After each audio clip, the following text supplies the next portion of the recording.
boa tarde a todos. Sejam todos bem-vindos ao projeto Ecologia do Ser, que nesse momento aqui está trabalhando com o programa Farmácia Viva. Farmácia Viva, que faz parte de uma temática, né, de uma linha de trabalho do projeto, que foca a educação para a saúde, educação principalmente nas práticas integrativas e complementares, todas baseadas aí na Política Nacional de Práticas Integrativas do Ministério da Saúde, que por sua vez segue a Organização Mundial da Saúde. E aí a gente tem um trabalho mais específico com Farmácia Viva, do qual a gente tem um canteiro lá no espaço, um canteiro de farmácia viva demonstrativa, né? A gente não doa plantas e nem faz remédios, só alguns, mas nada oficial. E a gente utiliza aquele canteiro para motivar as pessoas a plantarem, aí, resgatar aí essas plantas nos seus quintais. E elas têm, então, portanto, elas são todas sinalizadas e a gente foca aí os benefícios das plantas. A maioria das plantas são liberadas pela Anvisa e nesse momento de pandemia a gente está aí dando um plus, né, que foi até muito bacana nesse formato aqui de aulas ao vivo, né? Quando a gente está no projeto, normalmente a gente recebe visitas de pessoas lá no canteiro. E agora a gente está indo até a casa das pessoas, explicando aí, falando um pouco de fitoterapia. E aí, então, para isso, nada melhor do que o grande professor Gilson aqui, que vai, assim, com muita propriedade e muito amor e paixão pelas plantas, todo mês aqui está trazendo para a gente algumas novidades. E esse mês a gente está falando, né, sobre o sistema digestório, e eu vou passar para ele, então, para ele continuar aqui com a aula, tá? Gratidão a todos. Bom, obrigado, Tânia, pelo convite, como sempre, né? É sempre um prazer estar podendo falar sobre plantas medicinais. Ontem a gente falou um pouquinho, né, sobre, o foco ontem foi mais sobre a parte do estômago, hoje é o foco mais parte do intestino, embora as plantas que a gente vai estar utilizando, elas também ajudam, auxiliam a parte digestória. Quando a gente vai começar a ver, né, os dados, os números, né, de quantas pessoas sofrem com problemas intestinais, é uma coisa assustadora, né? Vocês vão ver que alguns probleminhas, né, que é uma síndrome de intestino irritável, que hoje em dia é comum.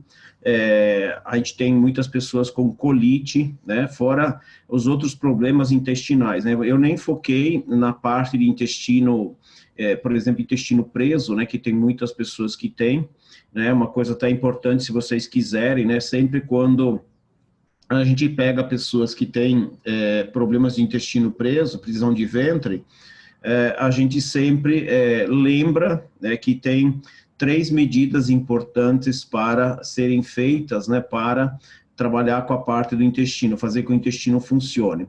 A primeira medida é utilizar água adequadamente, né? Quando a gente fala usar água adequadamente, né, muitas pessoas não sabem, né, mas a gente tem uma continha para fazer, para a gente descobrir quanta água a gente toma. É óbvio que, assim, a gente tem os cálculos, né, mas a gente teria que ter uma outra informação interessante, né? A gente vai sempre olhar para urina e ver que a urina esteja com um amarelo nem muito pálido e nem um amarelo muito intenso, né? Tem que estar com amarelo pálido, né? Também é um indicativo de ver se a gente está com o consumo de água adequada ou não. Bom, então, como é que a gente faria o cálculo, né? São 0,33 ml vezes o teu peso. E aí você vai descobrir quanta água você precisa ingerir por dia, né? 0,33, né? Vezes o teu peso. E aí você vai descobrir quantos vai dar em litros, né? Quanto, se é 1 litro, 1,5 litro, né? Por exemplo, uma pessoa em torno de 50 quilos, ela precisa de em torno de 1 litro e 1,5 litro, 1,6 litros, né, de água por dia. Lembrar que não necessariamente precisa ser água, né, pode ser um chá, por exemplo, né, a gente sempre evita os sucos, né, concentrados, por exemplo, né, que vem sucos de caixinha, né, que são muito calóricos, refrigerantes, né, a gente vai lembrar que também é água, né, mas só que a gente tem aí junto uma série de substâncias, né, que não fazem muito bem à saúde. Depois, a gente tem um consumo adequado de fibra, né, são 33 gramas de fibra por dia, né. Fibras, a gente vai lembrar, a gente vai conseguir aonde? Em frutas, verduras e legumes, né. Muitas pessoas se negam a comer verduras, comer frutas, e desses alimentos, eles são ricos em fibras, né? Não há necessidade de você adicionar fibra se você comer, né, todos os dias frutas, verduras e legumes. Então, a gente tem a parte da fibra, né? É extremamente importante que a gente tenha o consumo de fibra adequadamente, que senão a gente não consegue fazer com que o intestino funcione. O pessoal, quem está com o microfone aberto, pode fechar, por favor, que aí a gente consegue todo mundo aproveitar, né? Uma outra coisa importante, né, para o intestino funcionar é o exercício físico, né? O exercício físico, ele vai ajudar, auxiliar, né, a parte intestinal a funcionar, né? Se a gente não tem a parte de intestino funcionando, né? A gente não consegue fazer com que o intestino funcione adequadamente. Então, exercício, água e fibra, né? São as 3 medidas importantes. E uma coisa importante para vocês, né, como informação, muitas pessoas consomem, as pessoas têm, às vezes, elas vão ter uma baixa produção de sais biliares, de bile, né? E os sais biliares, eles auxiliam, né, esse processo de formação de fezes, né, que sejam as fezes pastosas, né, que sejam as fezes normais. Então, aqui uma dica para vocês de plantas medicinais, por exemplo, a alcachofra, né, é uma planta importante, né, para o consumo para você aumentar a produção de sais biliares. Então, a pessoa pode comprar, hoje em dia tem muito em farmácias, né, tem cápsula, pode ser o chá mesmo, embora o chá da alcachofra, ele é bastante amargo, né, mas faz com que dobre, às vezes, até a produção de sucos biliares. Quem não viu direito em relação à quantidade de fibra, né, se você quiser calcular, né, seria em torno de 33 gramas por dia, né, de utilização. Você tem 33, são 33 ml, né, de água por quilo, né, então você faz o cálculo, né, quando você vai consumir a quantidade de água.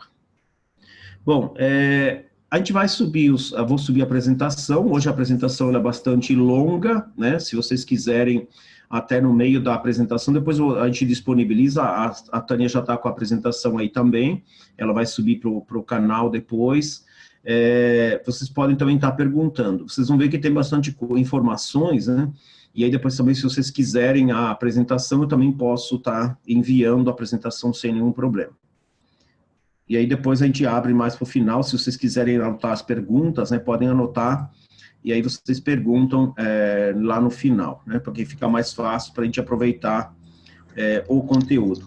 Bom, em relação às plantas medicinais, então hoje para o aparelho digestório, né, é a segunda parte, né, quem não assistiu, se vocês quiserem assistir lá no canal do Amovieco no YouTube, vocês vão assistir já a primeira parte. Lembrar que tem as outras aulas também. Bom, alguns problemas dos mais comuns que atingem o aparelho digestório, em especial o aparelho intestinal. Então, a gente tem a síndrome do intestino irritável, né, que é muito comum, colite, né, aqui eu coloquei colites, porque a gente vai ter a colite ulcerativa, por exemplo, doenças de Crohn, que é uma doença, geralmente, que ela afeta todas as camadas profundas do intestino, inclusive, né, e a diverticulite, e etc. Né? Tem outros problemas também que atingem o intestino. Bom, quais são as causas do intestino irritável, né? As investigações aí de fisiopatologia, né, da doença apontam mecanismos de inflamação. Então, eu sempre gosto de falar aqui processos inflamatórios no intestino. A gente tem um monte, né, que são causados muitas vezes por conta da alimentação. A gente vai ver que tem fatores emocionais, por exemplo, estresse, a depressão, a gente vai ter próprios alimentos também, eles podem causar inflamações intestinais, né, e que causam vários sintomas. E além disso, né, a gente tem alterações da microbiota intestinal. A microbiota é as nossas bactérias benéficas no intestino. Então, dependendo o tipo de alimentação que a gente tenha, se não é uma alimentação saudável, a gente vai ter uma série de problemas causados aí tanto no estômago quanto no intestino. E aqui uma regra importante para vocês, né? Eu sempre digo assim, em alimentação é importante sempre descascar mais, desembalar menos, né? Por que descascar mais? Porque a gente vai estar utilizando os alimentos frescos, menos processados. Esses alimentos que a gente usa, ultraprocessados, eles são alimentos que não têm fibra, eles têm aditivos químicos em grande quantidade, gorduras, açúcares em grande quantidade, sal em grande quantidade. Então, a gente tem uma série de problemas que causam esses alimentos. Não é que a gente não possa consumir, a gente tem que evitar ao máximo, né? A gente tem que evitar de consumir esses alimentos. E assim, a gente tem que começar a cozinhar mais, né? Só para vocês imaginarem, né? Eu não digo sempre que eu não sou modelo para ninguém, né? Mas agora na quarentena, a gente pediu comida, né? Eu comprei comida fora, né? Aliás, nem pedi, eu fui pegar, né? 2 vezes, né? Só para imaginar a brincadeira. Então, assim, a gente tem que pensar sempre numa alimentação feita em casa. E aqui é importante, né, e ainda assim, né, vou dizendo para vocês já de cara, né, e não é porque alguém cozinha para mim, eu gosto de cozinhar. Né? Hoje, por exemplo, eu fiz almoço, né, e aí, assim, vou fazer a janta com certeza. Então, é sempre importante, né, que todas as pessoas da casa, elas sejam treinadas no cozinhar. E aqui eu estou vendo algumas mulheres, né? Vocês mulheres têm um papel importantíssimo, né? Colocar as crianças, os filhos para cozinhar, colocar o marido para cozinhar, mas eu não sei, vá aprender, né? E o fogão está ali, é só treinar. Hoje em dia tem o YouTube, não tem desculpa mais para dizer assim, eu não gosto de cozinhar, não sirvo para cozinhar, não. Todo mundo é importante que se vire, que cozinhe, né? Que aí a gente vai tendo, tira a sobrecarga de uma pessoa só, e aí você começa a comer alimentos mais saudáveis. Então, é importante, né, que a gente faça a comida, né? Então, de novo, né, descascar mais, desembalar menos, tá? Quais são os gatilhos da síndrome do intestino irritável? Né? O desenvolvimento de seus sintomas está fortemente relacionado ao estresse, ansiedade e depressão. E aqui é importante para vocês, né, depois, se vocês quiserem dar uma olhadinha nas aulas de sistema nervoso, né, porque aqui é importante quando a pessoa tem, por exemplo, alterações intestinais, ela está utilizando alguma erva, né, que tenha ação sobre o sistema nervoso central, que tenha uma ação sobre o sistema nervoso, porque o que acontece? Alterações emocionais, tem alterações neurológicas, e o nosso intestino, ele tem um sistema nervoso meio que independente. E aí, assim, quando a gente tem um estresse, ele afeta uma série de coisas que vêm do próprio intestino. Então, e lembrar que o intestino tem uma participação importante na liberação de substâncias no nosso organismo, inclusive substâncias que estão relacionadas ao próprio estresse, que estão relacionadas à própria depressão, à própria ansiedade. Então, é importante que a gente entre lá com mulungu, com uma Melissa officinalis, né? Com uma erva luísa, né, com ervas que sejam calmantes, porque vão ajudar a diminuir a excitação desse sistema nervoso. Quem mais sofre, né? A síndrome do intestino irritável, ela atinge quase 20% da população adulta, né? Entre 10% a 20% da população adulta brasileira, e predominantemente mulheres, né? Então, as mulheres que são mais afetadas, né? A colite Crohn, né? Bom, a colite ulcerativa afeta apenas a camada mais superficial do colo, né, do intestino grosso, né, enquanto a doença de Crohn pode afetar toda a espessura da parede intestinal, né? Então, a gente pode diferenciar. Crohn é uma doença autoimune, então pessoas que são levadas a situações de estresse extremo, elas podem desenvolver a síndrome de Crohn. Então, Crohn surge muitas vezes em situações de estresse extremo. Os números assustam, ó, cerca de 25 milhões de brasileiros, né, com mais de 16 anos, têm dor de barriga ou diarreia frequentemente. Olha que coisa assustadora, né? Várias vezes ao ano.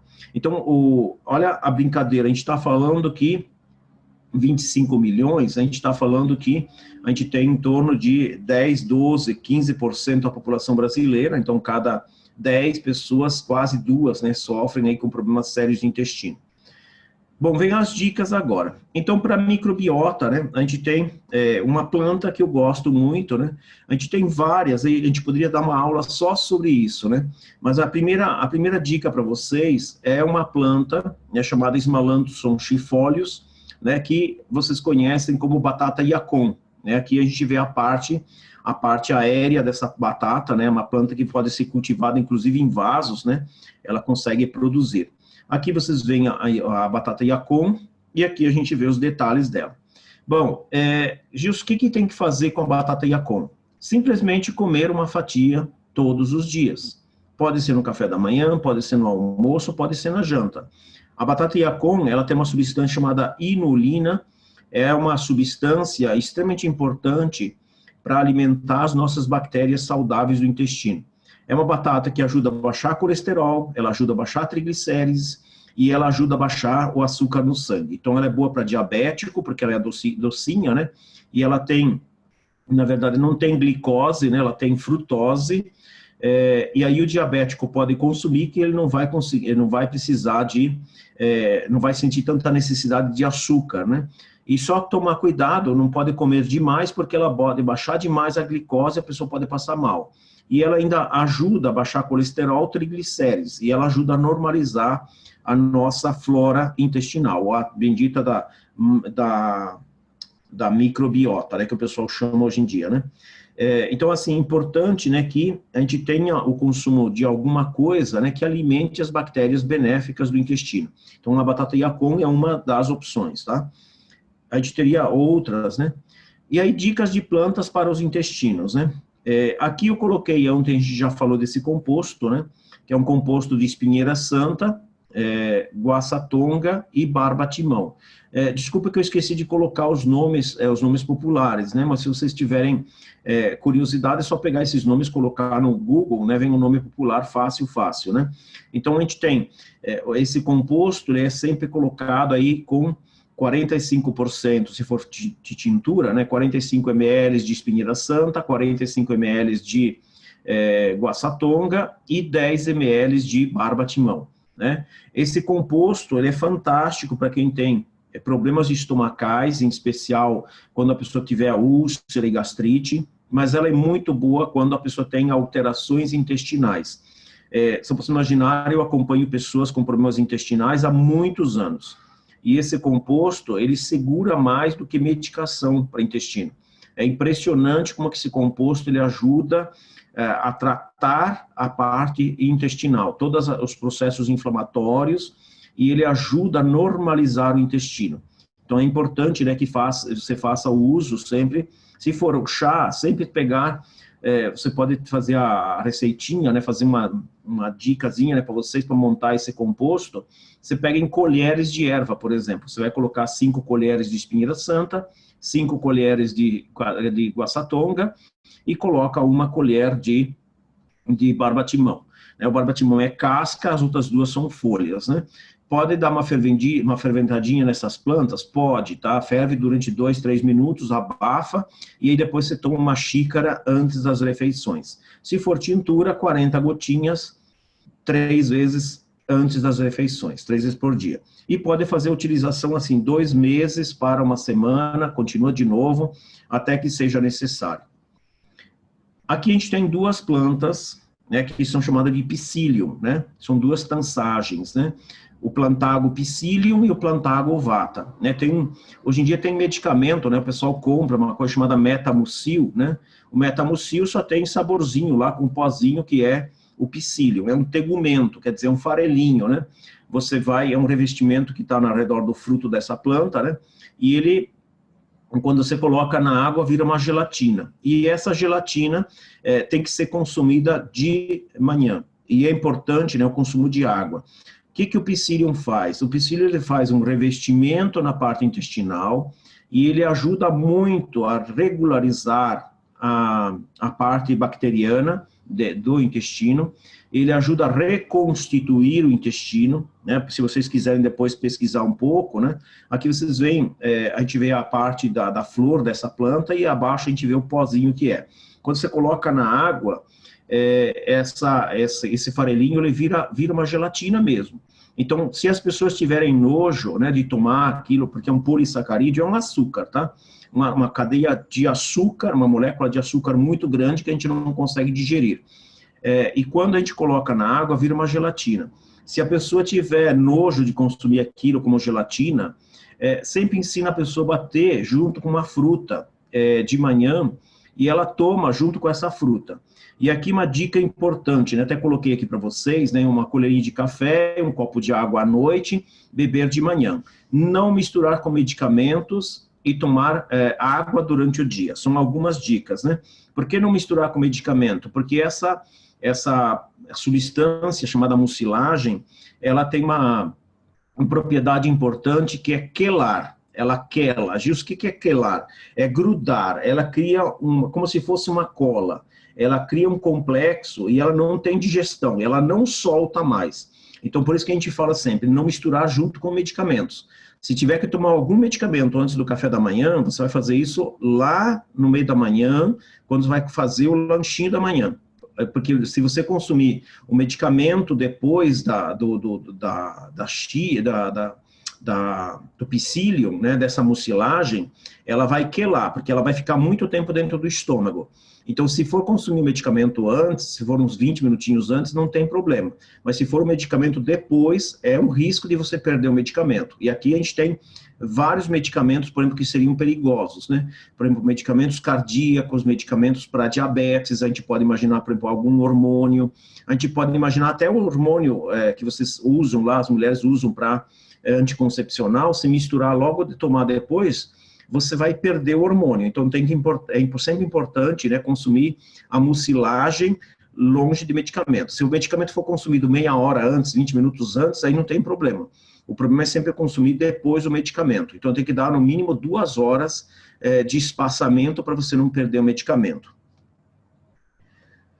Bom, aqui eu abri hoje uma apresentação, ontem a gente falou dela, né, Casearia silvestris, a guaçatonga. Por que eu estou falando dela, né? Porque é uma planta que ela, assim, a gente tem utilização dela, inclusive para quando a pessoa tem câncer, por exemplo, né? A gente faz um tratamento complementar. A gente não vai nunca dizer para a pessoa que a guaçatonga vai curar o câncer, mas a gente sabe que a guaçatonga auxilia o tratamento. E vocês já vão ver por quê. E uma coisa importante, né? Essa planta, ela acaba destruindo aquela bactéria que é chamada H. pylori, a Helicobacter pylori, que causa gastrite. Então, a maior parte das gastrites são causadas por essa planta. Então, ontem a gente viu a espinheira santa, hoje a gente vai ver a guaçatonga, né, para vocês terem 2 monografias, né, muito completas. As monografias que eu falo são estudos sobre uma única planta. Vocês vão ver que a gente tem mais de 50 pranchas aqui só sobre a guaçatonga. A gente tem fotos, tem estudo científico, tem bastante informação. Aí vocês estão vendo, a guaçatonga é uma planta sempre que ela dá na beira de mata, né? Beira de barranco de estrada. É uma planta sempre arredondada, ela tem essa característica. E agora, nessa época, ela está florida, né? Bom, Casearia silvestris é o nome científico. A família é a Salicacées, né? É a família. A origem dessa planta é América tropical, México até Argentina. No Brasil, ela vegeta em abundância em todo o território. Eu já viajei bastante o Brasil todo. Tudo não, mas eu já viajei bastante pelo Brasil, e eu falo para vocês, todas as viagens que eu tive acesso ao interior, eu sempre encontrei guaçatonga, é muito difícil não encontrar. E é muito comum nos estados de Santa Catarina, Paraná, né, e São Paulo. Aqui a gente tem alguns nomes populares, por isso que a gente tem que sempre usar o nome científico. Observem quantos nomes populares tem. Os nomes populares são sempre regionais e sempre aí tem confusão. Por exemplo, erva de bugre, por exemplo, que a gente vê aí, chá de bugre. Eu conheço algumas ervas com esse nome. Então, esses nomes são complicados quando a gente usa, né? Então, sempre usar o nome científico, que é o mais importante. A parte utilizada dessa planta são as folhas, né, que é onde está o princípio ativo. Então, os princípios ativos são substâncias que a planta produz, e aí a gente vai utilizar essas substâncias, são elas que vão fazer efeito. A maior concentração de substâncias dessas plantas está entre agosto e início da primavera, quando ela começa a florada. Esse ano ela já começou a florescer, então a gente pode estar colhendo essa época, se a gente quiser, para que concentre mais as substâncias. Um pouco o encanto dos nomes, né? Casearia vem é uma homenagem a um missionário holandês chamado Casearius, então vem Casearia, e silvestres vem de silva, né? Que significa bosque, floresta, né? É uma referência ao habitat dessa planta, né? Ela gosta muito de crescer na beira de matas, né? Outro encanto, aliás, uma coisa interessante, né? Por que ela gosta de beira de mata? Porque essa planta, ela gosta assim, meia sombra, meio sol. Ela não é aquela planta que ela gosta de sol pleno, até ela cresce, mas ela gosta de meio sombreado, né? Um outro encanto, erva de lagarto, né? Porque essa planta, antigamente, era observado que os lagartos teiu, eles matavam cobras, né? Só quando tinha essa planta por perto, porque essa planta era usada pelos lagartos como antídoto, né? E a população percebeu isso. E aí, olha os estudos científicos, que interessante, né? Eles foram estudar se realmente essa planta tem efeitos antiofídicos. Então, a gente tem 4 estudos científicos que confirmam isso. O que esses estudos científicos eles dizem, né? Demonstraram que a guaçatonga tem 10% da planta seca, né? Possui atividade anti-inflamatória e antiofídica, quer dizer, ela ajuda a combater o efeito de uma picada, inclusive de jararaca, né? Olha que coisa louca, né? E o óleo essencial bloqueia a liberação de histamina, né? E da bradicinina. Quando a gente fala aqui de óleo essencial, é a parte aromática da planta. Então, ela tem substâncias importantes que ajudam a combater o efeito que o veneno de uma jararaca, por exemplo, faz, né? Não é à toa que os índios, né, eles usavam essa planta para ajudar a combater também a picada de cobra. Mais 3 estudos científicos, né? Que aí tem mais informações, ó. Eles demonstram que o extrato aquoso das folhas foi capaz de neutralizar a atividade hemorrágica pelo veneno, né, de várias espécies de cobra jararaca. Eu gosto muito da guaçatonga, inclusive para hemorragias, né? Quando se tiver, por exemplo, mulheres que têm uma menstruação com fluxo abundante, quando a mulher tem um fluxo menstrual que já virou hemorragia.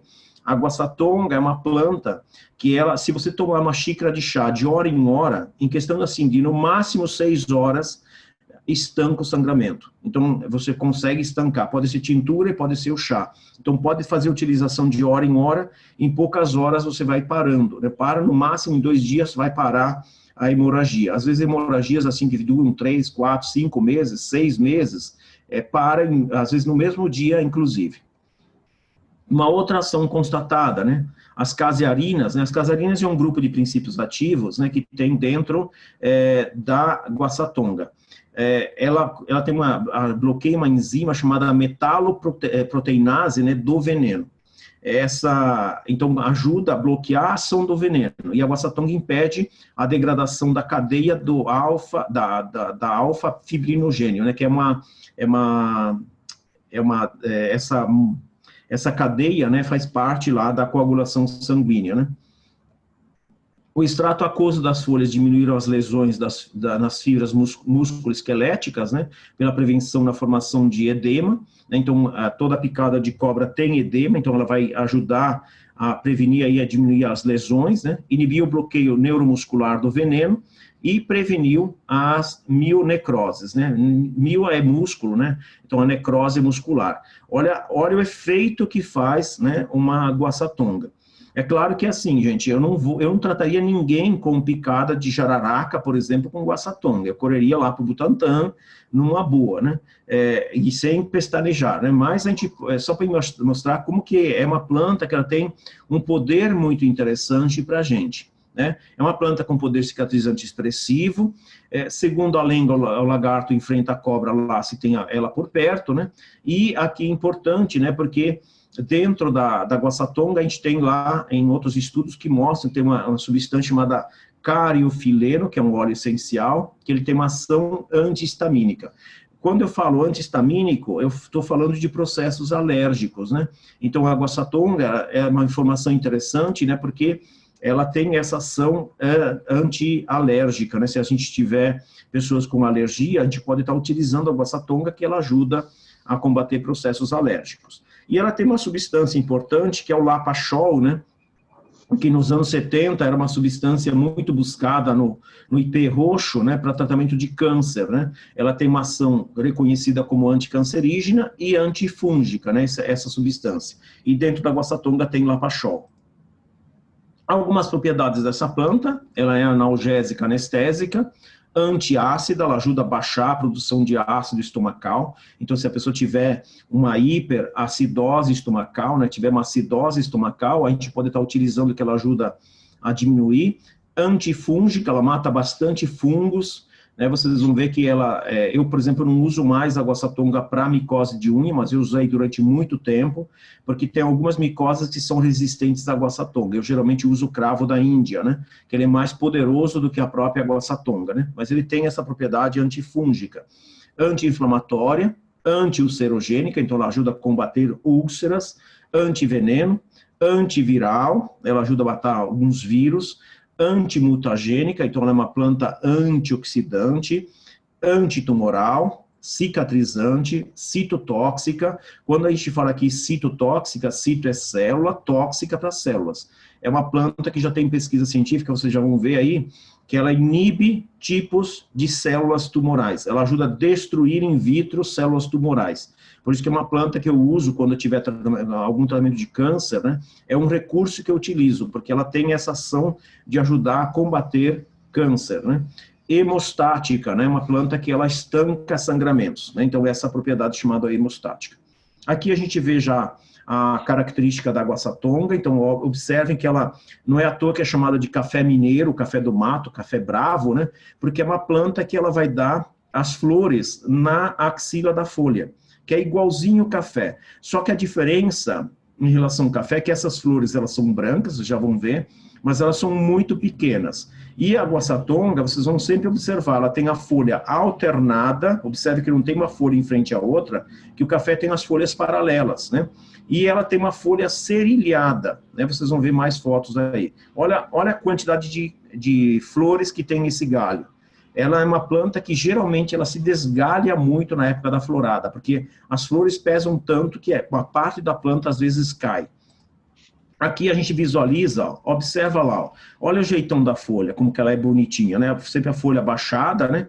E aqui a gente consegue visualizar que na borda tem a folha serilhada. Tá?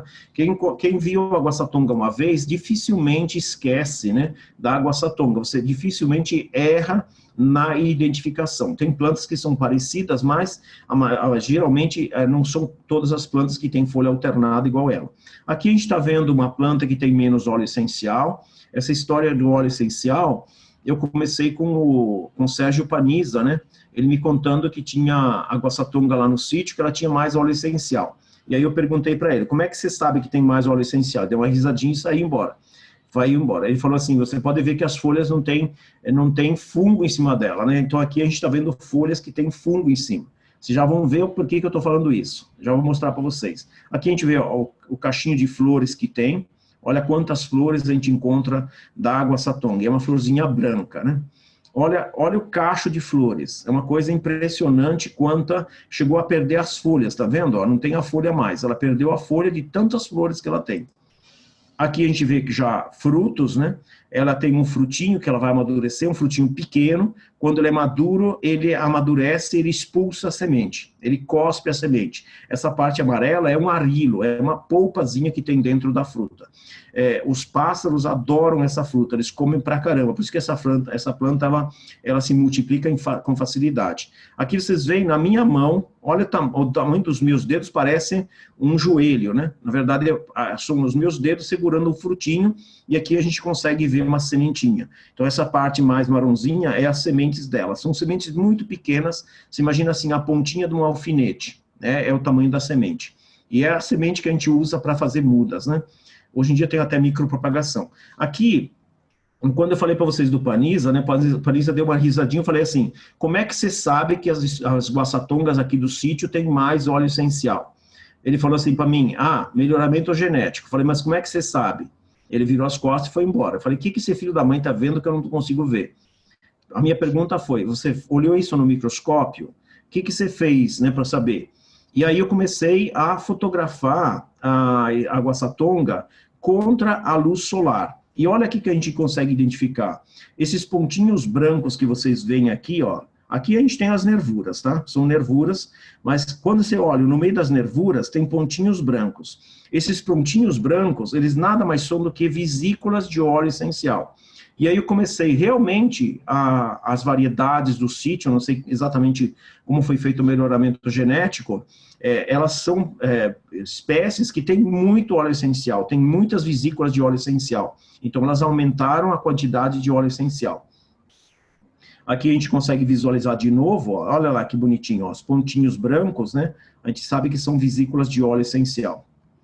Aqui a gente tem alguns grupos de princípios ativos. Eu não vou ficar lendo todos, né? Mas assim, quando a gente pega esses grupos, por exemplo, casearinas de AAS, né? Dentro delas tem várias que são patenteadas no Japão. E detalhe, não é do Japão essa planta originária. Então, essa planta foi tirada daqui das Américas, né?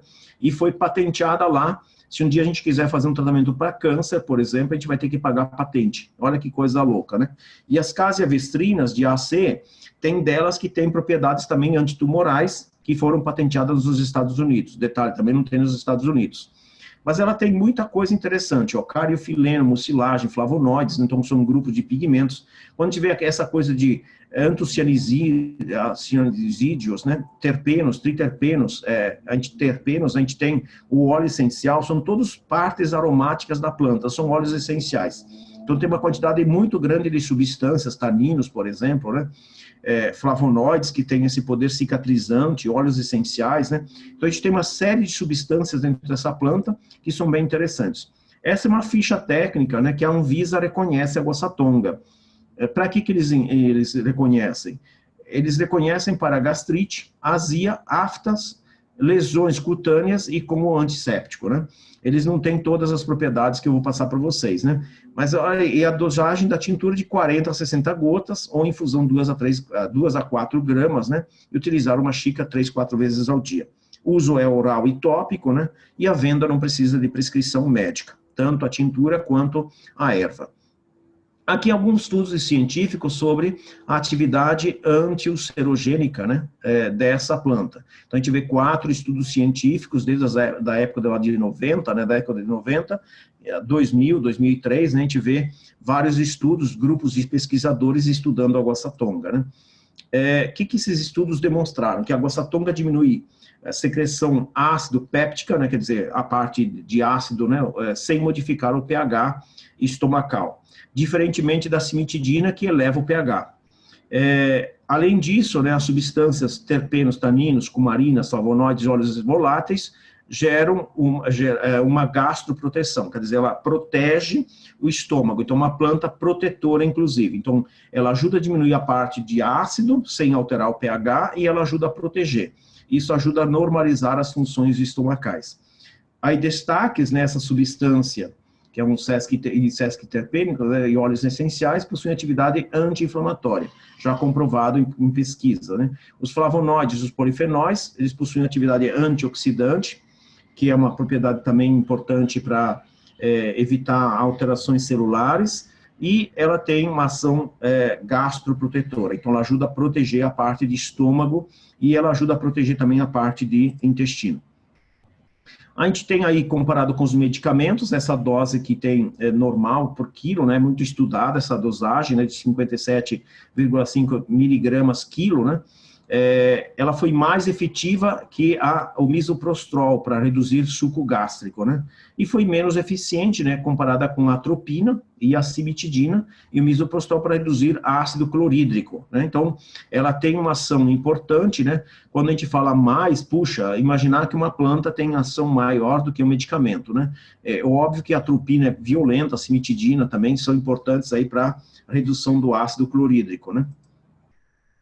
Mais um estudo científico, ele demonstra que a fração enriquecida de terpenos, né, tem a propriedade anti-ulcerosa, né, em ratos, com 100% de eficácia. Você imaginar que todos os ratos que foram tratados com úlcera, todos eles tiveram melhora. Tem a dose, né, e outro estudo, né, que demonstra também a ação anti-ulcerogênica, né, das casearinas, né. Mais estudos científicos. Aí a gente tem os taninos, óleo essencial, né, que é a atividade cicatrizante e antisséptica, que aqui vai ajudar a destruir bactérias, né, então ajuda a cicatrizar e ajuda a destruir bactérias. E tem um nome comercial de um produto chamado fibrase, né, ele tem dentro dessas substâncias, né. Mais estudos científicos, né, atividade antimicrobiana, então olha quantos estudos científicos mostrando que tem ação sobre bactérias. Olha quantas bactérias, e a gente tem até a própria Cândida, né, sendo combatida pela guaçatonga. Então a gente imagina assim, é uma planta que tem uma atuação muito grande, inclusive sobre o Staphylococcus aureus, né, que são bactérias bem poderosas, né, e são muito patogênicas, inclusive. Na oncologia experimental, né, então atividade antitumoral superior a 80% em modelos de sarcoma 180, em camundongos, né, então já são estudos em vivo, né, em animais, mas mostrando que tem atividade sobre sarcoma 180. Mais informações, né, atribuindo a presença de casearinas A e F, né, estudos em vivo, né, confirmaram a atividade citotóxica, né, que diz a destruição de células tumorais, né, embora a casearina C tenha sido o que apresentou maior citotoxicidade. As casearinas também e as casiavestrinas fazem parte do óleo essencial dessa planta, né? Então é a parte aromática, né? Os dois grupos de princípios ativos possuem atividade citotóxica in vitro, em várias linhagens de células tumorais, e dentre eles as células KB, né? Sobre as casearinas, né, a gente tem mais estudos, né, que inibem, olha lá, a atividade antiproliferativa, né, então ajuda a evitar que tenha metástase, né, e mais casearinas, né, seguidas por outras casearinas que são importantes. A gente tem 3 aqui, mais 4, né, então são vários grupos de substâncias que têm esse efeito antiproliferativo, né. A guaçatonga é considerada uma planta segura, né, e um remédio fitoterápico natural, né, para úlceras, inflamações e dores, né, e continuará sendo utilizada como remédio para picada de cobra pela população indígena da selva amazônica, do jornal da Unicamp, né. A velocidade da cicatrização de úlcera crônica, induzida experimentalmente em ratos, né, foi mais rápido, né, com o extrato da guaçatonga, com os medicamentos mais utilizados. Olha lá, da Unicamp também. Então, a gente visualiza o quanto é importante, né, a utilização de uma guaçatonga, né. O extrato pareceu ser mais efetivo que o misoprostol suprimindo a luz das lesões, né, foi equivalente à cimetidina, misoprostol, para lesões moderadas, e menos efetivo, né, que a cimetidina e o misoprostol para lesões graves, né. Então, imagina assim, estudo científico também, ó. Então, aqui, observa, lesões leves e moderadas, a guaçatonga é mais poderosa, ela só perde quando tiver lesões graves, né?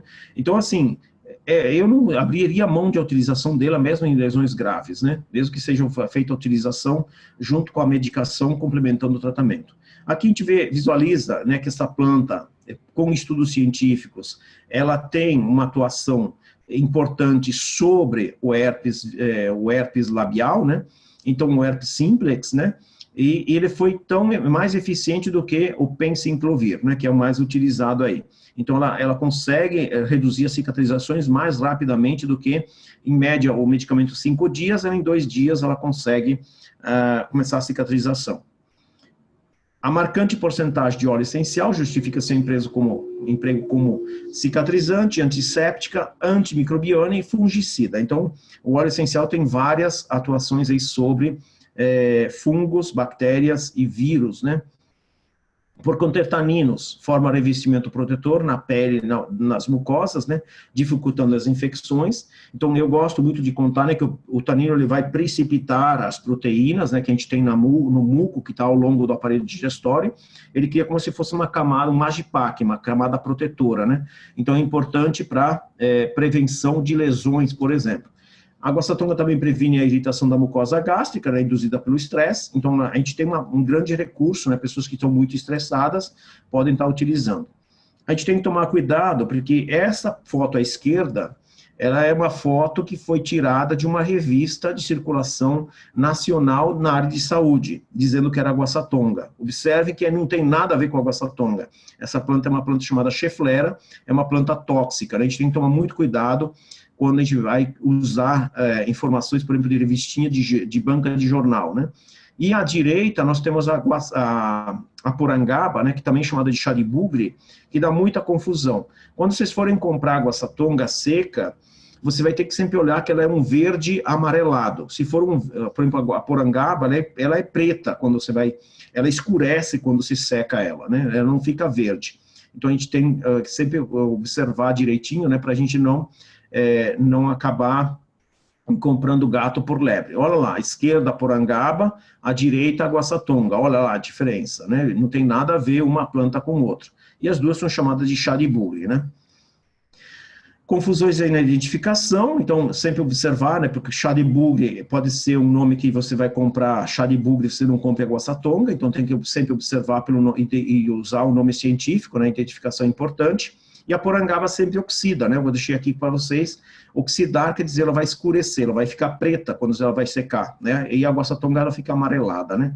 Verde e amarelado.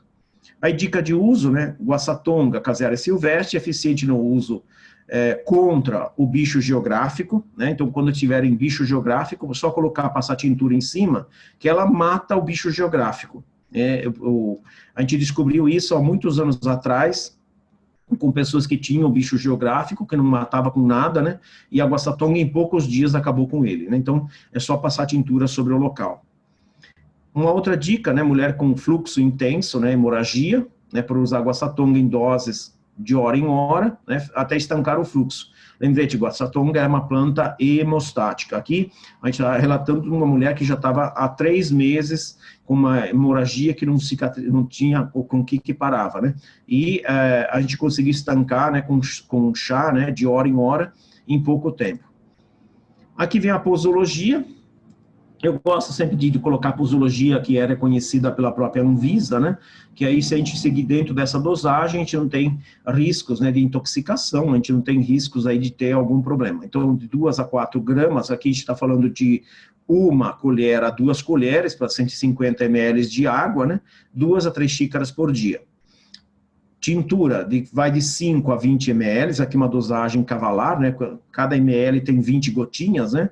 Então, a gente está falando de 100 gotinhas, a gente está falando de 400 gotinhas por dia. É uma dosagem bem alta, né? Geralmente a gente usa no máximo 40, 50 gotinhas 3 vezes ao dia, antes das refeições. Extrato fluido de 1 a 4 ml por dia, que é muito mais concentrado do que a própria tintura, também é uma dosagem bem forte. E tem, inclusive, indicação de xarope, de 10 a 40 ml dia, né, de xarope. A gente poderia dizer assim, xarope para quê, né? E o xarope ele tem as substâncias, né? Por exemplo, se você vai usar como cicatrizante.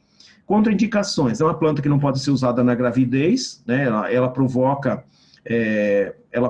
contrações da musculatura lisa do útero de ratos, né? Então tem que tomar cuidado, né? E não se usa na lactação. Então, gravidez e lactação são as duas contraindicações. Efeitos colaterais, em altas doses, podem ocasionar vômito, diarreia, e a urina pode modificar o cheiro e a consistência. Às vezes a urina fica com um cheiro bem forte na utilização da água-satonga. Então, isso é normal, né? E sempre lembrar que doses muito altas a gente deve evitar, né? Nunca fazer a utilização exagerada. A toxicidade é uma planta que em doses indicadas é bem tolerada, quer dizer, é uma planta bastante segura. Só para vocês imaginarem, eu tive uma aluna que fez mestrado e doutorado em guaçatonga, e ela não conseguiu matar nenhum bicho usando a guaçatonga, mesmo que fosse o extrato seco. Quer dizer, mesmo que em grande quantidade, socava lá dentro do extrato seco, né, que é muito concentrado, e não conseguiu matar um animal sequer. Quer dizer, ela não encontrou dosagem tóxica, não conseguiu lesionar nenhum tecido, né? Então, é uma planta bastante segura, né? Se tiver alguma dúvida, aí, se vocês quiserem usar as informações, eu sempre autorizo, é só citar a fonte e a bibliografia que eu utilizei para essa pesquisa, que é bem grande, bem extensa. Bom, perguntas? Alguma perguntinha? Quiserem abrir microfone, fiquem à vontade. A gente foi quase uma hora, né, de apresentação. Desculpa aí que está um pouco longa, né, mas eu acho trazer uma informação legal para vocês, né, para vocês terem uma informação complementar aí. Eu tinha uma pergunta. É sobre o herpes labial. Pode colocar só a folha macerada em cima? Pode, mas você pode colocar a tintura. Geralmente você faz a tintura, você pega um algodão e coloca em cima do local com o algodão. Aí você vai aplicando de cada meia hora, em pouco tempo ela começa a cicatrização. Ô, Gilson. Oi. Gilson, pode...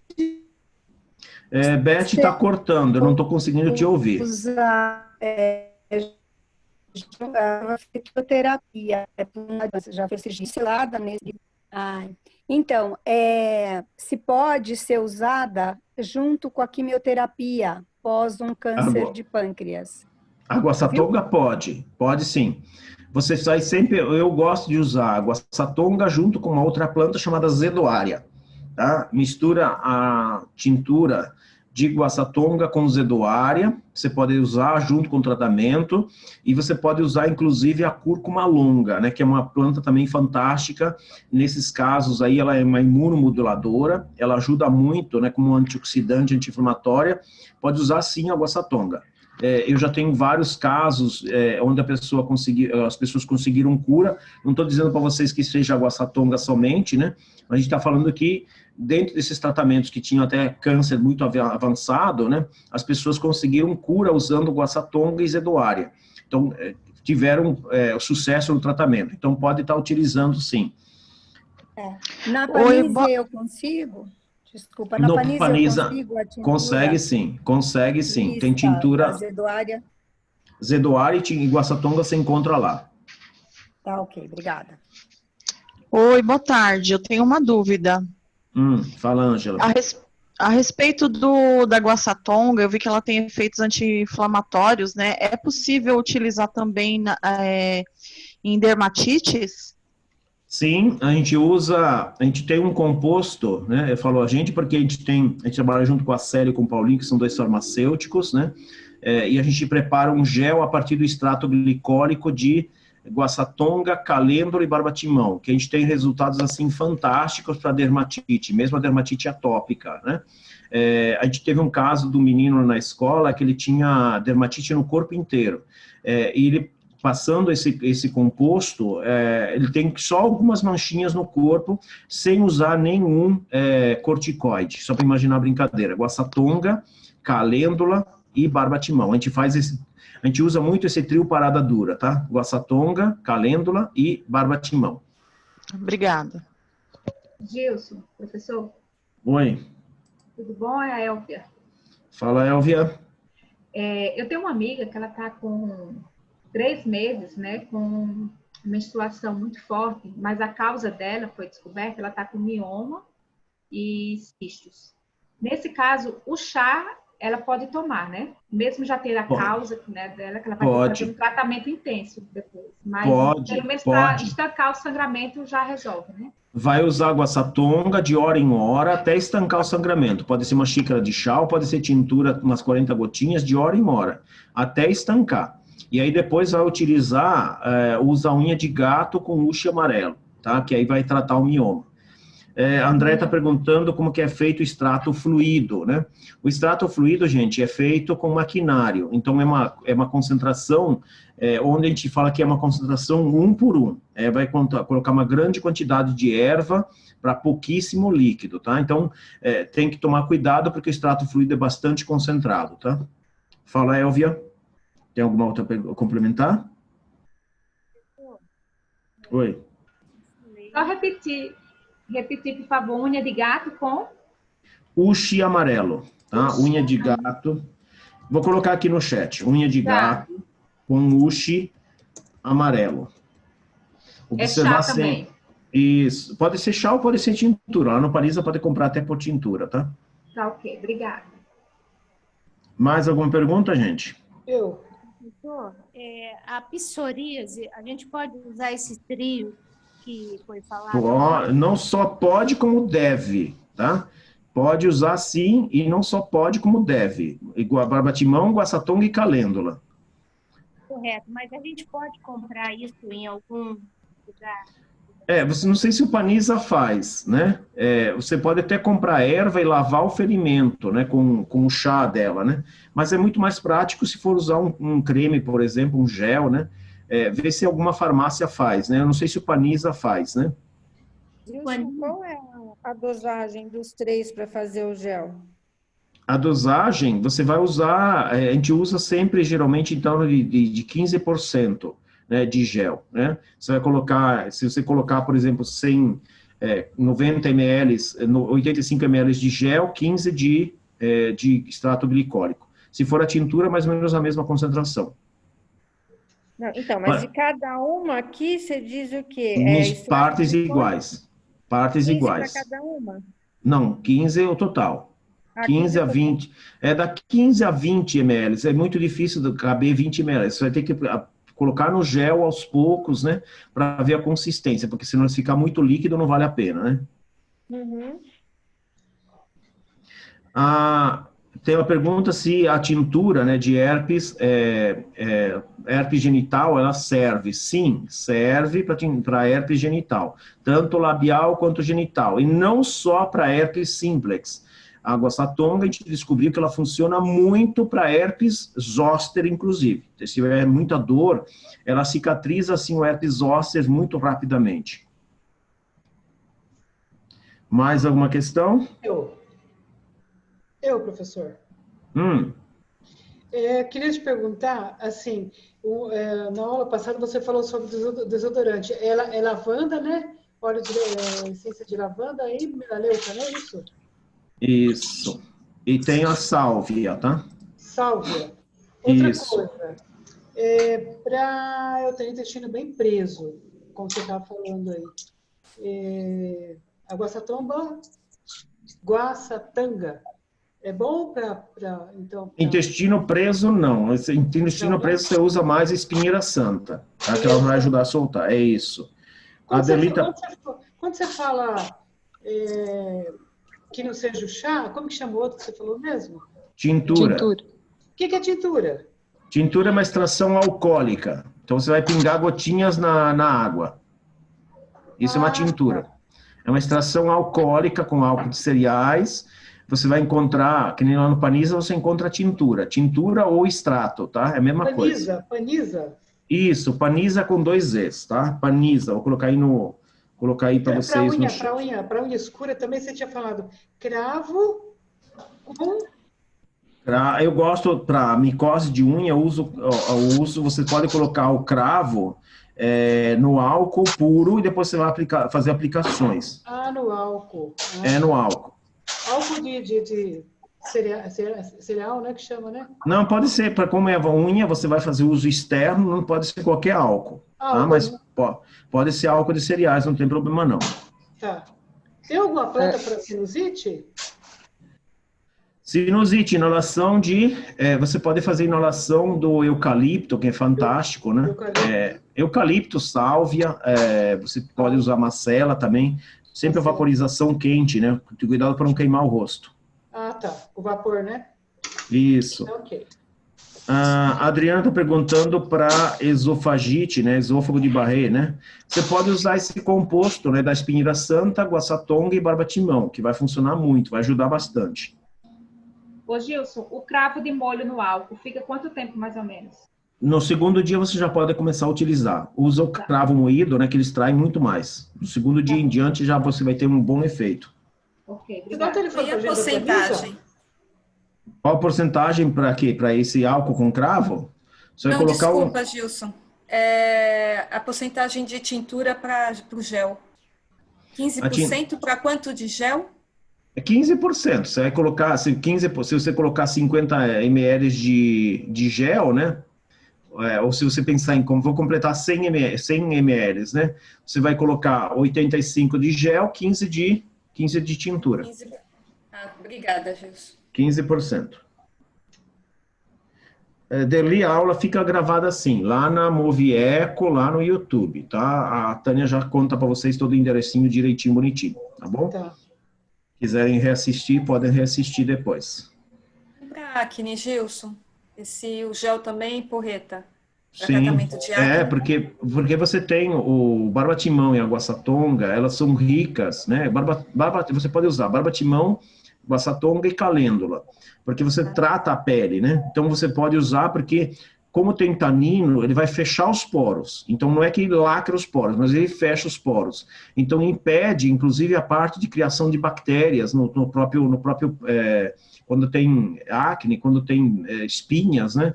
Você vai ver a diferença que faz. É impressionante, né? Então pode estar utilizando para a pele também. É um composto que a gente usa muito para higiene íntima feminina, inclusive. Ô, Gilson, Obrigada, Gilson. eu tenho uma constipação crônica que melhorou muito com a dieta ayurvédica na questão de gases e empachamento, mas ainda não vou rotineiramente ao banheiro para evacuar. A espinheira santa só ajudaria ou faz algum composto? A espinheira santa e a batata yacon, tá? Que vai ajudar muito. Espinheira santa com batata yacon. Como que come essa batata yacon mesmo? Gilson. Uma fatia, pode ser uma fatiazinha em cada refeição. Só não exagere, crua, ela é saborosa, é igual uma pera, tá? Tá. Só não exagerar porque ela baixa a glicemia. Se você baixar demais, pode passar mal, tá? Você falou. Tá. Gilson, Oi. o psyllium que você falou da microbiota de reconstituir, como que eu consigo? Como que eu uso? Eu uso como tintura? Eu uso como farelinho? O psyllium, você vai ter que colocar uma colherinha num copo d'água de noite e tomar de manhã. Você vai comprar, na zona cerealista você tem algumas lojas que vendem aqui produtos naturais, tem lá o psyllium, é um pozinho. Vai colocar na água e vai hidratar. Ele hidratou, virou uma gelatina, você consome lá de manhã e durante o dia tomar água. Chama psyllium, tá? Psyllium. Tá. Obrigada. Imagina. Vou colocar aqui no chat para vocês terem, tá? O nome bonitinho. Chama psyllium. Depois a gente pega o telefone então da Panásia, né? Panisa. Eu não sei exatamente qual que é o telefone, qual que é a unidade da Panisa. Panisa tem no Morumbi e tem na estação na Rosa do metrô. É 3776 66 44. Pronto, tá aí. Mais alguma? Para verruga, verrugas tem que. Eu uso alho e moxa, tá? O sumo do alho em cima da verruga, depois você faz moxa. Ele vai matar o vírus, tá? Porque se você colocar água satonga, por exemplo, na verruga, não vai acontecer nada, porque tem que penetrar.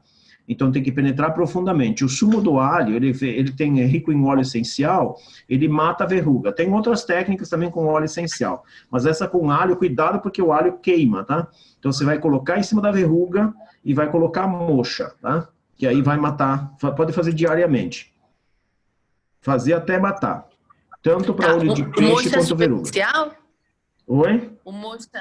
Você vai colocar um moxa naquela técnica só de você Isso, estimular? só aquecimento. Tem uma moxa chamada mogo saco, pode ser usada ela. longe mais ou menos 1 centímetro, calor para dentro, quando aquece, calor para dentro, com o dedo, de novo, calor para dentro, e pode ir colocando o sumozinho. Só cuidado só colocar só na verruga, porque vai queimar a pele ao redor. Entendi. Tá, obrigada. Mais alguma pergunta? Indica alguma coisa para rosácea? Aquele composto, barbatimão, calendro e guaçatonga. Ah, tá, esse mesmo, né? Tá. É o próprio, tá? Para problemas de rosácea, ele é fantástico, funciona muito bem. A gente já usou para muita gente. Ah, tá. Gilson, você falou para herpes zoster é fazer o chá e passar na pele, fazer compressa? Não, a gente faz a tintura, você dilui no gel e depois você passa no local. Só de guaçatonga? Pode ser guaçatonga, barbatimão e calêndula. As 3 também são muito boas. Esse também é para zoster, então. Eu tive essas 3 aí, só para vocês imaginarem, eu tenho até as fotos. A pessoa já estava há mais de 2 meses com herpes zoster, ativa pra caramba, muita dor, ardência. Ela começou a usar no primeiro dia, é impressionante ver a diferença que teve no primeiro dia. Em 3 dias ela estava quase completamente seca. 3 dias, tá? Então ela ajuda muito. Tá. Obrigada. Mais alguma pergunta, gente? Esse para rosácea é o chá, né? A gente usa em forma de gel. Gel ou creme. Gel ou creme. Você vai dar algum curso de fito?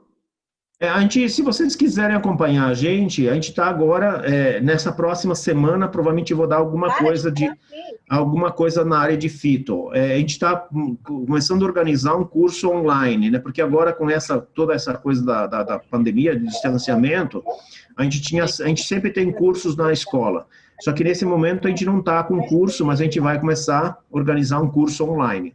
Se vocês quiserem depois, quem não tem meu telefone é 011 99101, e aí quem não tiver, por exemplo, 9237, é o meu telefone. Quem não tiver nos grupos ainda, né, nos grupos que eu tenho do WhatsApp, pode me pedir, Gilson, coloque em algum grupo, que aí quando tem cursos a gente acaba avisando. E nos grupos a gente vai sempre disponibilizando material também. Tá. Gilson, eu falei com a Célia para vocês fazerem um curso de fito para pet. Lembra ela.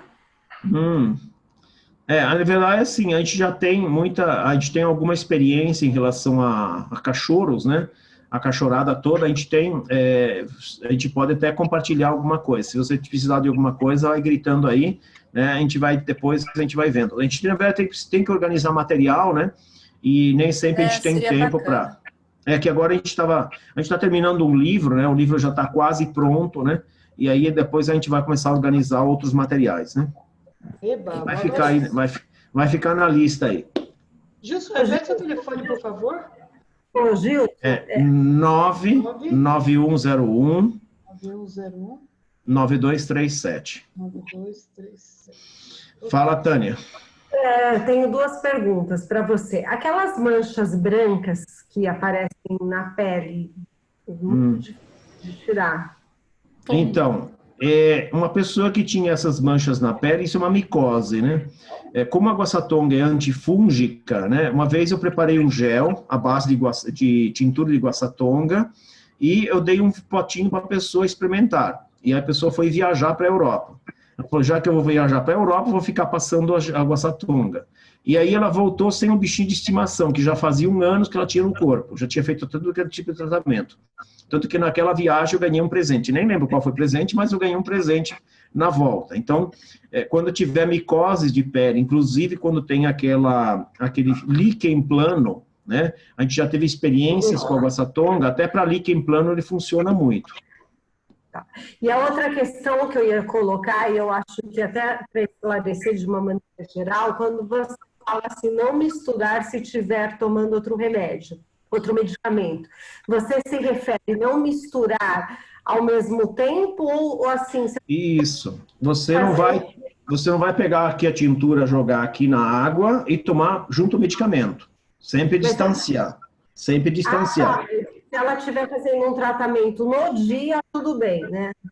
Isso, longe, tá? Porque, só para a gente entender, né? Quando a gente usa guaçatonga tem tanino quela medicamento. Então, a gente tem que fazer a utilização um pouco longe um do outro. A gente não faz a utilização junto, porque se a gente colocar junto, a gente vai quelar o medicamento, e aí a gente perde o medicamento. Não, tudo bem. Ô, Gilson. Para esclarecer, né? Gilson, Oi. Gilson, você dá consulta? Se vocês precisarem alguma coisa de fito, geralmente eu oriento, tá? Se vocês quiserem, é só me mandar informações que eu acabo orientando. Que é muito prático, fácil, né? Vocês sabem disso, né? É só mandar para vocês, me conta o que acontece, e aí a gente indica o fitoterápico que seja mais indicado. Obrigada. A artrite psorática, né? Você pode usar guaçatonga? Pode usar no local, tá? Você pode fazer a utilização também de algum óleo essencial, né? Você pode usar a melaleuca, né? Que é muito boa também. Mais alguma pergunta, gente? Ô, Gilson. Oi. Para melasma no rosto, você conhece alguma coisa que seria bom? Conheço. Flor de cipó de São João, que é chamado Pyrostegia venusta, com mama de cadela. Que horror, é isso. Mama de cadela é uma planta. Já que alguém vá pegar a faquinha e rapar a mama da cadela lá, né? Só para avisar que mama de cadela é uma planta, tá? Então é importante, né? Essas duas plantas, elas ajudam a clarear a pele e, ao mesmo tempo, a escurecer a pele. Como assim, Gilson? A gente pode usar tanto para vitiligo quanto para melasma, tá? Sumiu, Gilson. Oi? Estava escrito aqui, sumiu. Devolve aí. O que sumiu? O melasma e a mama cadela, a mama da cadela. Aí escrito. Sumiu nada. Sumiu escrito, E como é que usa? Não, tá aí. Creme? A gente faz o gel. Pronto, coloquei aí de novo. R$10. Colesterol você já falou, né, Gilson? Já, batata Yacon, chia, tá? Fibra, exercício, evitar alimentos muito gordurosos, muito doces. Pronto. Dieta, né? Isso, tem que cuidar da saúde. Oi. Esse gel, como que eu faço para consegui-lo? Como é que faz? Vou cobrar caro, hein?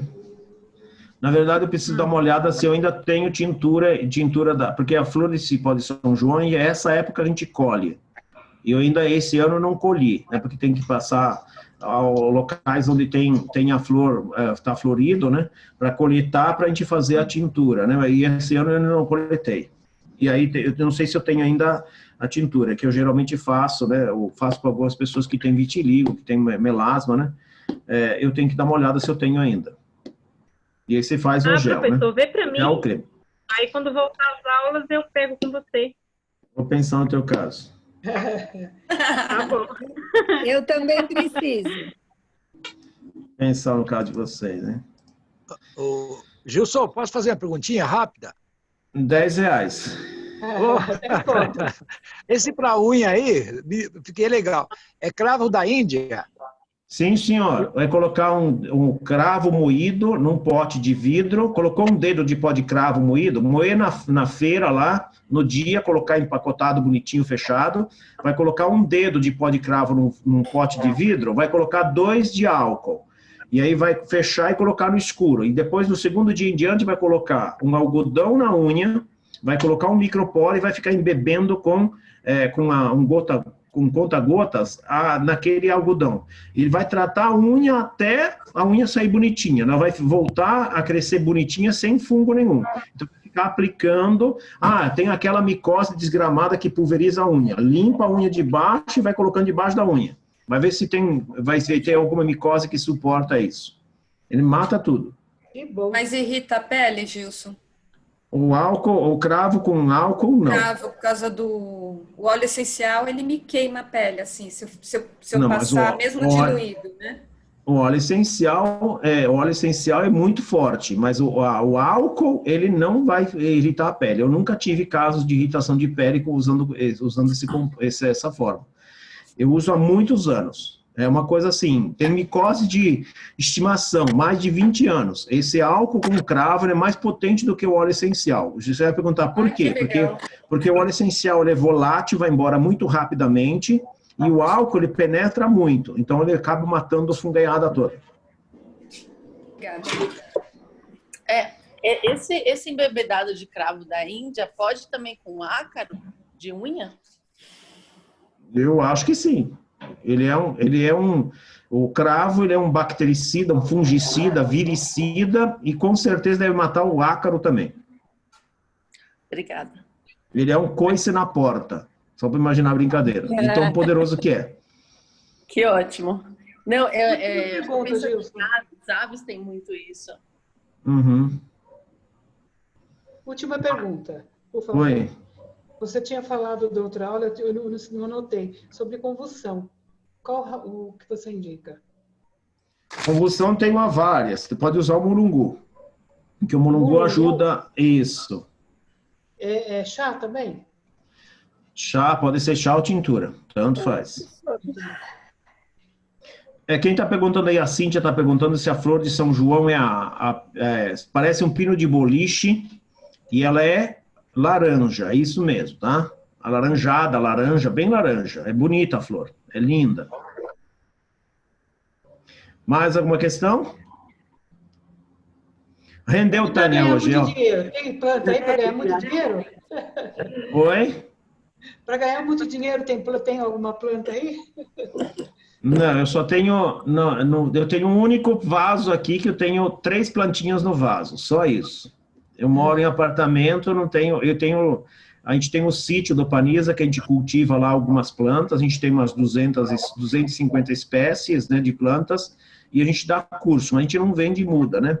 A gente não tem estrutura para vender muda, né? Para vender muda tem que ter uma estrutura desgramada, né? Mais perguntas? Eu tenho uma pergunta, Gilson. Quando eu estou fazendo uma pomada, por exemplo, a tintura eu tenho que acrescentar no final, para ter o princípio ativo ali. Na verdade, assim, a tintura você não acrescenta no final. A pomada, você tem a lanolina e a glicerina, se não me falha a memória, tá? Eu não faço pomada, mas eu sei que você mistura primeiro a tintura na lanolina. Vai misturando, misturando, misturando, até que agregue tintura. Depois que parou de agregar, você vai misturar a vaselina, tá? Em partes iguais. Nesse aquecimento eu não perco? Não é aquecimento, é feito a frio. Se você está aquecendo, está errado. A pomada clássica, tá? Lanolina com vaselina, tá? Você vai ter a mesma quantidade de vaselina para lanolina. Mistura a tintura na lanolina, tem que bater, bater, bater, até agregar toda a tintura. E aí depois você vai misturar a vaselina no final. Ok, obrigada, Cris. Eu não faço pomada, né? Mas eu sei como faz. Mais ou menos, tá? Se não foi besteira, né? Quem mais faz é a Célia e o Paulinho, tá? Tá. Mas de tanto ficar olhando, a gente acaba aprendendo. Alguma pergunta mais, gente?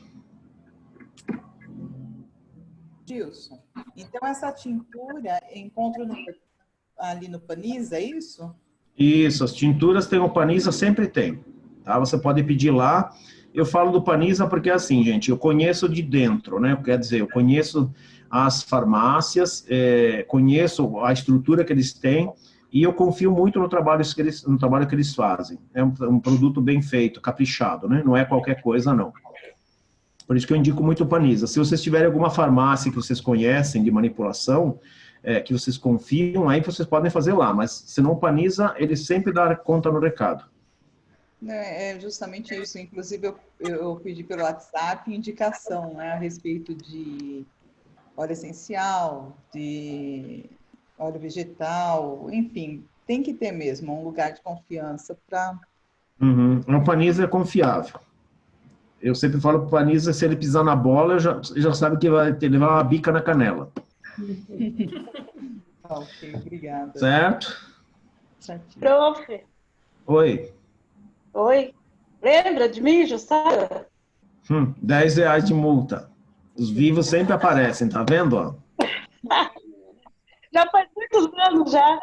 Faz um mas se pouquinho de você não tempo. larga do pé. Faz um pouco de tempo. Faz um tempinho. Prof, uma pergunta. Óleo essencial, vai. Óleo essencial de Guaçatonga. Se eu quiser tomar uma gotinha, 2, pode? Diluído em água? Óleo essencial de Guaçatonga não tem para comprar, eu nunca vi. Nem não. Não tem? Olha para mim, óleo essencial, gente, óleo essencial não ingiram, tá? Tem que ter uma orientação muito boa para saber o que está fazendo, e eu não oriento ingerir óleo essencial, nenhum óleo essencial, porque o óleo essencial é altamente concentrado e é muito fácil de ter uma intoxicação com óleo essencial. Então tem que tomar muito cuidado com o óleo essencial. Passa na pele, inala o óleo essencial, ele vai entrar na corrente sanguínea da mesma forma, né? É muito mais seguro do que você fazer a ingestão do óleo essencial. Tá? Tá. Não, porque isso foi uma dúvida que eu tenho já faz muito tempo, né? E agora eu consegui resolver. Tem não muita que eu gente. Ingerido, tá? Não, mas é que tem muita gente querendo ingerir o óleo essencial. Tomem cuidado, porque assim, se for ingerir óleo essencial, é muito fácil de conseguir uma intoxicação. Então, não queiram intoxicação de óleo essencial. Evitem, né? Evitem a ingestão. Só usem casos muito específicos com orientação. Se não tiver orientação, sinto muito. Tranquilo? Você só usa, como sempre, o uso tópico e inalado. Isso, tópico e inalado. Pronto, acabou a brincadeira. Certo? Muito obrigada. Fechou. Beijo para você. Um abraço. Mais alguém, gente? Tânia, brigadão. Eu acho que demos conta do recado. Obrigada, Gilson. 6h30, ó, rendeu hoje, né? Foi legal. E aí, só contar para vocês, né, que a apresentação a Tânia já tem, então a Tânia agora conta para vocês onde está. Se alguém quiser me mandar mensagem também, receber via WhatsApp a apresentação, eu mando para vocês também, a Tânia também pode mandar para vocês sem nenhum problema. Brigadão, foi um prazer ver vocês. Nós que agradecemos. Bom, pessoal, obrigada, Tânia. Imagina. Obrigada, Licinha. Então, gente, a apresentação, aqui, a ação dessa apresentação ficará lá no canal do Movieco. As 4 primeiras já estão lá, do sistema nervoso e do sistema respiratório. Vocês podem ir lá no canal Movieco, procurar aí no Google e acessarem lá. Pedimos para vocês darem uma curtida aí no nosso canal. Lembrando que é uma ONG, uma organização não governamental que está há 20 anos atuando no município de Barueri e na região metropolitana de São Paulo, com meio ambiente e saúde, e principalmente em educação ambiental e educação da saúde. Mas, especificamente nesse projeto Ecologia do Ser, a gente faz um atendimento à população local e da região em terapias naturais, terapias como o Ayurveda, todas as terapias, consulta de dosha, desequilíbrios, e a gente aplica os tratamentos no Movieco, né, os tratamentos para equilíbrio, né, e temos uma sauna Shirodara, temos vários equipamentos lá para isso. E também trabalhamos com reiki tradicional e o reiki xamânico, fitoterapia aí através da Farmácia Viva, e todo mês a gente tem um curso de alguma prática integrativa. A gente está nesse momento num curso de Ayurveda, que ainda dá tempo para você assistir, porque a gente vai para a segunda aula esse mês. E especificamente nesse momento a gente tem também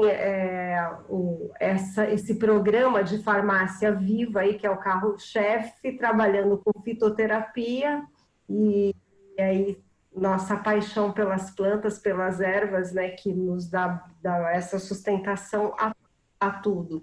Agradeço aí imensamente o professor pela brilhante aula e por compartilhar aí conosco todo esse conhecimento e dar essa orientação aí, né?